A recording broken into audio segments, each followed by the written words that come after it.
자, 파라텍시스 코리아 살펴보도록 하겠습니다. 오늘 일찌감치 쫙 튀어나와가지고 상한가 뭐 스타트해서 뭐 바로 그냥 상한가로 쭉 잡아 뽑아 올려버렸습니다. 자, 봉 한 개 하나로 쫙 장대 양봉으로 쫙 뽑아가서 상한가 들어가고, 그리고 그냥 하루 종일 자 9시 스타트 땡 하자마자 작정하고 상한가 보내버린 다음에 그 다음에 계속 문 걸어 잠그고 이러고 있죠. 굉장히 강력하게 들어왔어요. 현재 구조로 보게 된다면 아마도 예전에 지금 요거 바닥에서 쫙 잡아 끌어올려가지고 그 다음에 이렇게 들어가는 요 흐름을 지금 재현하지 않겠냐라는 이런 기대감이 불거질 수 있는 요런 흐름을 보이고 있습니다. 자, 이 종목 제가 상한가가 들어가 있는 종목이기 때문에 아마도 상한가 분석 시간에 또 다룰 수가 있겠습니다만, 이거 종목 숫자가 조금 많으니까 또 연계 종목도 있고 그래서 자, 상한가 분석 시간에 다루는 걸 제외하고 별개로 제가 다시 분석을 해드리도록 하겠습니다. 자, 파라텍시스 코리아. 자, 이게 이거 주가 차트가 뭐 엄청난 그림이 나와 있었죠. 브릿지바이오텍입니다. 브릿지바이오텍. 그래서 뭐 또 관리 종목 편입 우려, 그리고 그 유상증자 이슈 나면서 깨졌다가 그 다음에 다시 주가 올라 들어갔다가 다시 또 관리 종목 우려 때문에 눌려 내려왔다가 결국에 관리 종목의 지정에 편입됐죠. 관리 종목에 지정이 됐는데도 불구하고 주가는 계속 올라 들어갔어요. 기술 이전 기대. 그래가지고 주가 올라 들어갔는데 앞불사 기술 이전 기대는커녕 임상 실패가 나와버린 바람에 기존에 관리 종목이었으면 까져서 내려갔을 거, 애플론 같은 종목들이 관리 종목 편입되면서 지금 이렇게 들어와 있는 애플론이 관리 종목에 편입이 되면서 주가가 이렇게 박살이 났었지 않습니까? 관리 종목 편입 우려 때문에 주가가 이렇게 그냥 내리깨졌었다는 의미입니다. 여기 깨졌어야 될 목 플러스 그 전에 최근에 이제 기술 이전 기대 가지고 올라온 목에서 플러스까지 이거 다 해가지고 더블 마이너스로 들어가서 연속 하한가 기록을 깨버린 종목입니다. 자, 그리고 그 뒤로도 연속 하한가에서 풀리고도 주가가 계속 이렇게 밀려 내려오다가 그 다음에 이게 회사가 최대 주주가 바뀌었죠. 그래서 이제 바이오 종목에서 바이오가리라 코인 종목으로 바뀌었습니다. 코인주로 비트코인 트레저리 종목 코인주로 이제 이렇게 바뀌어 들어갔어요. 그래서 이제 지난 봄에 있었던 코인주 랠리에서 이제 후발로 따라서 들어왔다가 그 뒤로 다시 뭐 코인들 같은 경우에 뭐 이제 보이고 난 다음에 이런 대표적인 종목들 같은 경우가 뒤로 이렇게 쭉 밀려 내려오지 않습니까? 그러니까 미통 같은 종목도 지금 힘을 쓰고 이렇게 계속 밀려 내려오잖아요.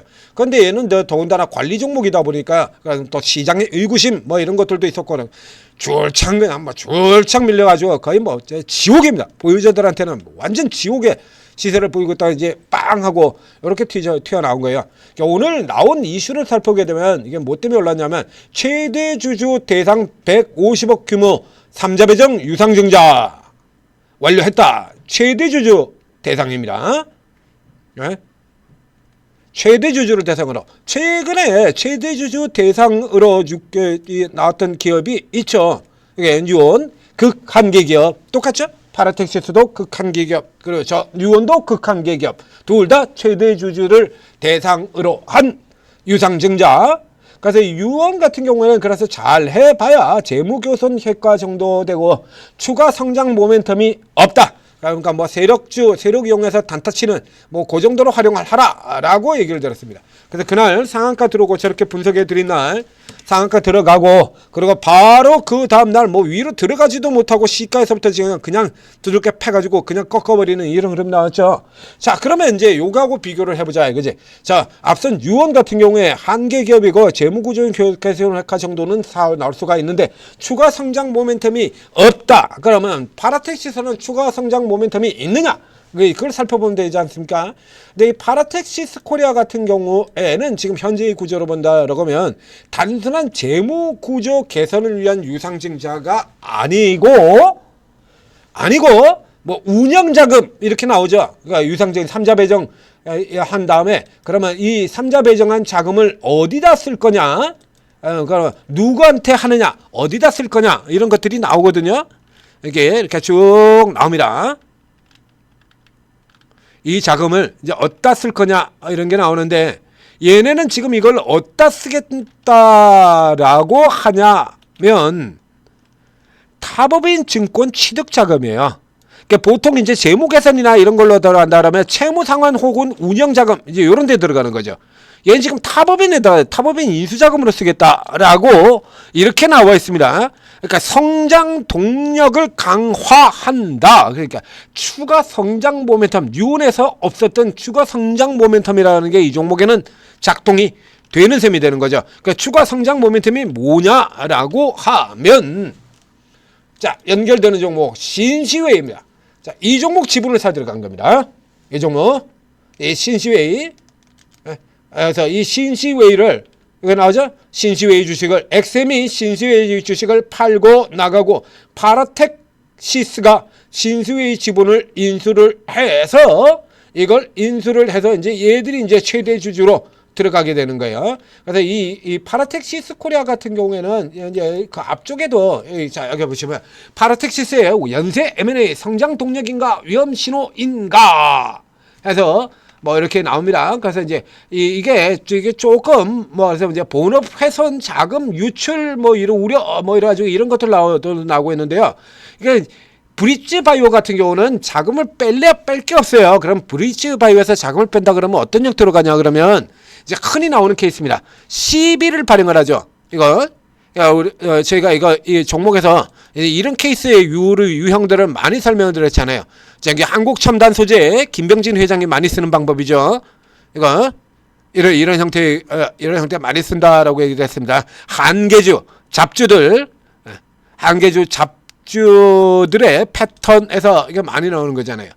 이거 얘기 들었던 거 A사를 인수를 한 다음에 그 다음에 그 A사에서 3자 배정 뭐 그 유상증자 혹은 CB, BW 요즘은 BW는 잘 안 나오죠. CB 그래서 3자 배정하고 CB를 발행을 해서 돈을 빨아들인 다음에 여기서 사회 경영권 바꾸고요. 회사 이름 바꾸고요. 파라텍시스하고 똑같죠? 그래가지고 들어서 상호 변경하고 난 다음에 그 다음에 다시 3자 배정하고 이거 발행을 한 다음에 요거 타법인 출자 취득하고 그리고 요거는 먹고 버리는 겁니다. 기존에 있던 거는 먹고 버리고 뭐 혹은 먹고 버리지 않는다고 A사 인수한 다음에 A사에서 돈을 빼서 B사 인수를 하고 B사에서 돈을 빼서 C사 인수를 하고 이런 식으로 이렇게 들어가서 제가 요거 아직까지는 괜찮긴 합니다만 만약에 나중에 문제가 될 경우 안 좋을 겁니다 하고 이렇게 연쇄되어 있는 기업들 같은 경우 쭉 설명을 드렸었죠. 이화전기 이미 상폐된 그쪽이 이 연쇄로 들어가는 기업이었고요. 쌍방울 같은 경우도 그 연쇄로 들어가는 기업이었었고요. 그리고 현재까지 연쇄로 남아있는 경우에 좀 전에 얘기 드렸던 앞선 종목 설명에 나갔던 유원 같은 경우에 그 유원 같은 경우도 그 연쇄로 이어지는 거죠. 텔콘, 에이비온, KPM테크, 유원 줄기로 쭉 내려가고요. 그 다음에 솔라리스 그룹 그 솔라리스 그룹 같은 경우도 A, B, C, D, A가 B로, B가 C로, C가 D로, D가 E로 이렇게 줄줄이 쭉 이렇게 연결해가지고 지분 공개로 쭉 엮여 들어오는 이런 구조에 들어가게 되는 겁니다.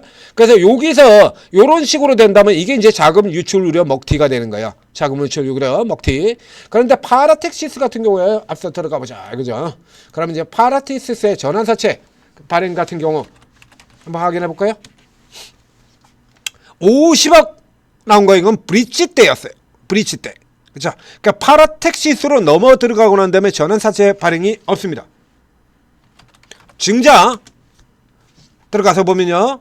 앞쪽에서 3자 배정 증자를 해서 돈이 들어왔죠. 그러니까 계속해서 이게 파라텍 여기다 지금 계속해서 돈이 지금 요게 3자 배정해 가지고 저 앞쪽에서 들어왔던 거고요. 자금을 유출을 하는 이런 구조가 없어요. 여기.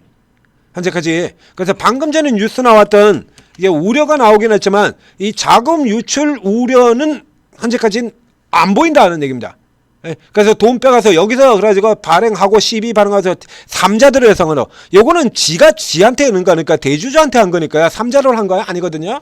그러니까 무자본 M&A 세력으로 들어가거나 혹은 여기 방금 나와 있던 것처럼 이건 이제 R&D 투자 급감할 수밖에 없죠. 이제 바이오 안 하니까요. 바이오를 계속한다 그러면 구 브릿지 바이오텍의 이준규 대표 자기 생각이지 걔는 지금 여기 대주주가 아니잖아요. 자? 그래서 요 케이스 같은 경우라 그러면 현재까지는 일단 자금 우려 쪽으로 가는 게 아니라 성장 동력 강화 쪽으로 포인트를 이걸 맞춰야 되는 게 되는 겁니다. 그러니까 이 종목 같은 경우에 자 이제 그래서 얘 같은 경우는 일단 이렇게 이 강도로 본다면 예전에 나왔던 거는 점상 랠리 같은 이런 흐름이 나올 수가 있다는 얘기가 되고 자 그래서 얘가 이제 인수해서 들어간 회사가 이 신시웨이가 되는데요. 이 신시웨이는 데이터베이스 보안 회사입니다. 그래서 최근 같은 경우는 이제 쿠팡 이걸 이슈를 해가지고 주가가 이렇게 쭉 이렇게 치고 들어온 이런 회사가 되는 거고요. 이와 관련해서 여러분들도 뉴스에서 본 거 있지 않습니까? 예? 업비트 같은 경우도 해킹 당해가지고 700억 사고 났었죠. 업비트. 예? 업비트 사고 있었잖아요.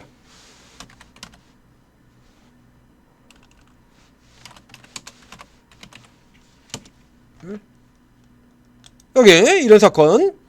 이런 사건들이 이런 게 있지 않습니까? 해킹 이런 거. 그래서 고객 데이터베이스 유출되고 하는 요런 쪽 같은 경우하고 연결되면 저 비트코인 회사와 여기 신시웨이 데이터 보인 회사 딱 맞는 거죠. 구조가. 그리고 더군다나 이 신시웨이 같은 경우도 옛날에 상장될 때 같은 경우 상장 초기에서는 뭐 늘 그랬듯이 뻥튀기 시켜가지고 저렇게 상장을 시켜놨습니다. 저렇게 상장을 시켜가지고 뻥튀기를 했는데 지금 이 신시웨이 같은 경우에는요 이거 되게 싼 종목이에요. 이거 얘는 이익을 못 내는 회사가 아닙니다. 적게나마 계속 꾸준히 이렇게 실적이 개선이 되고 있죠. 자, 그래서 작년 같은 경우도 이렇게 실적이 사상 최대 실적이었고요. 올해 같은 경우 본다 그러면 올해도 지금 20억, 30억, 30억에서 상반기에 72억이 나와 있죠. 여기는 보안주 같은 경우는 여러 번 설명드렸잖아요. 4분기에 실적이 다 몰아때려서 나옵니다. 작년 같은 경우도 4분기에 50억, 20억이죠. 50억, 20억. 그러면 50에서 1, 2, 3분기에 다 합쳐가지고 68억이 나왔고요.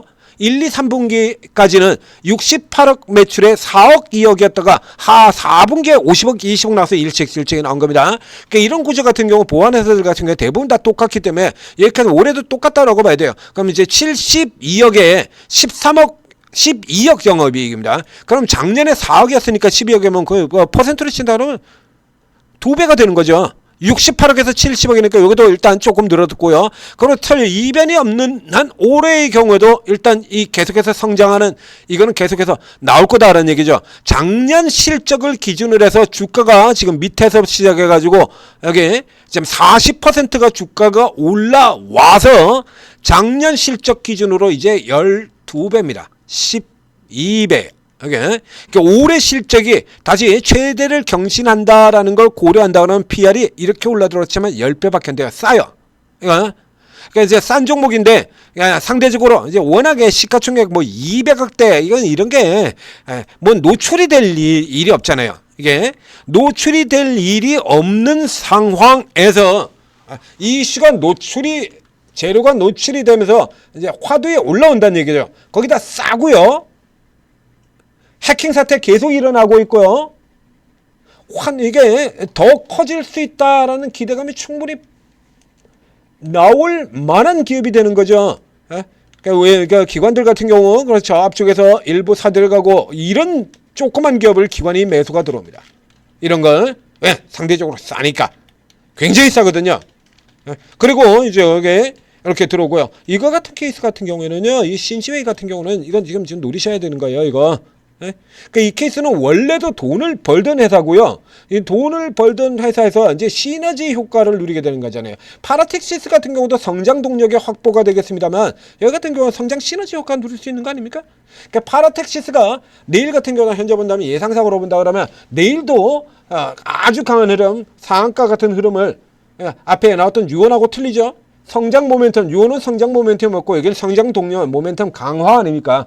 성장 동력 강화가 되잖아요. 아까 그거냐 위험이냐 이렇게 나온 쪽에서 이거는 지금 현재 성장 동력 강화가 되는 거예요. 더군다나 신시웨이 같은 경우라 그러면 파라텍시스처럼 적자 나와가지고 저렇게 헤매고 있는 그런 회사도 아니고요. 계속해서 이익이 나고 있는 데지 않습니까? 거기다 싸고요 상대적으로. 그래서 저쪽의 흐름이 파라텍시스가 계속 강세를 보인다 그러면 이 신시웨이 같은 경우도 적극적으로 단타를 노릴 수 있다라는 얘기가 됩니다. 지금 뭐 나쁠 게 없잖아요. 그렇죠? 올해 그래도 느리게나마 올해도 사상 최대 실적이 나올 가능성이 있고 화제도 몰고 있고 거기에다가 지금 이제 코인주들도 오르고 있고 다 걸리지 않습니까? 노래야죠 당연히. 신시웨이. 그래서 파라텍시스하고 신시웨이 연계시켜서 파라텍시스에서 답이 나오지 않으면 신시웨이로 단타를 노려라. 자, 이렇게 정리를 해드리도록 하겠습니다. 천재투자TV 구독, 좋아요 눌러주시고요. 그리고 오르고에 들어오시면 오르고를 다운로드 받고 각 앱 스토어에서 오르고를 라고 검색을 하셔서 오르고 채팅 앱, 저희 천재투자TV에서 만든 거죠. ATM 스탁. 자, 이렇게 설치받은 다음에 간단한 무료 회원 가입하고 그리고 입장을 하시게 되면 20여 분의 최고 전문가 분들이 각자 다른 주특기 그리고 다른 스타일로 종목들을 노리는 겁니다. 그러니까 이제 여기서 뭐 이제 단타 매매를 하시는 분들의 숫자가 많은데요. 단타 스윙 이런 식의 매매를 하시는 분들의 숫자가 가장 많은데 단기 매매 같은 경우라고 그러도요. 이게 재료주 중심의 단기 매매를 하시는 분들도 있고 테마주 중심으로 매매를 하는 분도 있고 세력 급등주 매매, 급소 매매 다 틀리죠? 그리고 짧은 종목들만 하는 게 아니라 중장기 매매로 하시는 분도 있고 대형주 중심으로 하는 분도 있고 스타일이 다 틀려요.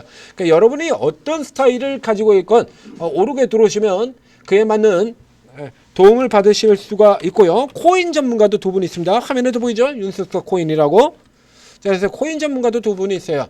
그러니까 여기서 이렇게 충분히 받을 수 있고요. 지금 같은 상황 같은 경우는 지금 오늘도 지금 보이잖아요. 지금 상한가 10개예요. 개별 종목들 지금 부동산 이쪽에 자산주까지 이제 번지면서 뭐 난리가 났지 않습니까? 그래서 이런 때 같은 경우에 이렇게 대놓고 이렇게 아주 대놓고 당기는 이런 흐름들 나온다 그러면 들어가서 받으시라고 얘기 드렸잖아요. 다음에 이제 여러분들한테 이제 주의라는 건 위험성만 충분히 인지를 하고 계시고 빠져나왔을 때 빠져나오시면 되는 거예요.